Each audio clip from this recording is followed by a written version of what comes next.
Hello, and welcome to the video on perception. Perception is a complex process that is influenced by a lot of factors. To exemplify this, allow me to explain a little bit about how my perception has been formed throughout my life. Now, I was raised in a non-religious household. My family never went to church, and we never really discussed religious beliefs that much.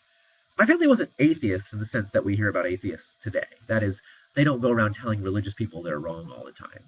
My family just didn't have any deeply held beliefs that related to a particular religion. This lack of a religious upbringing has profoundly affected me throughout my life. For example, when I hear people talking about praying for the recovery of a loved one, my perception is a bit skewed. I think that the studies that I've read about prayer and how positive thinking really does have a profound impact in a lot of ways. So while I don't pray, I send positive vibes out to the people who are not feeling well or who are experiencing tough times in some way. My perception is that these vibes could help in some way. When I tell people that I don't pray and that I don't ascribe to any religious beliefs, they often assume things about me. Perhaps I am immoral. Maybe I worship Satan. Maybe I will try to corrupt them in some way. For the record, I have a very developed sense of morality. It's based on a lot of religious teachings of treat others as you would want to be treated, and compassion and caring for those around us. I don't worship Satan.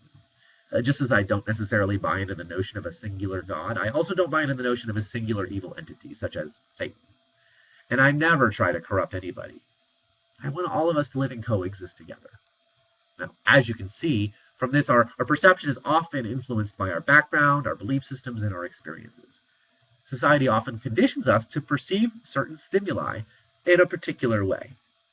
Much of this has to do with our culture, our religion, our ethnic or racial background, our socioeconomic status, our gender, and our sexual orientation. All of these aspects of ourselves combine to create our view of the world.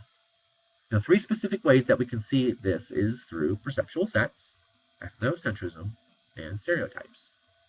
First, a perceptual set is a kind of mindset that we have that leads us to see what we expect to see. Our backgrounds lead us to perceive the events around us in a very particular way. Now, this is a kind of conditioning. To go back to my religious example from earlier, if a person who is gravely ill gets better, my perceptual set would lead me to believe that it was the doctors and medicine that helped that person get better. A deeply religious person who had prayed over that person might perceive that God had played a large part in the recovery of this ill person. Who was right? Well, the thing with perceptual set is that there isn't always a right and a wrong. We just see things in different ways. Our perceptual sets are very powerful and difficult to overcome because we have been conditioned to see things in a certain way. So we see what we expect to see. Second, ethnocentrism is when we see things as good or bad based on our own cultural values. This usually means we place a higher value on our own culture and tend to think of our values as better than the values of other cultures. We see a culture, for example, where women must cover their faces and bodies and aren't allowed into positions of authority. Now, much of American culture might look down on these principles and perceive them to be a subjugation of women. But members of that culture might look at the women in our culture and think the opposite.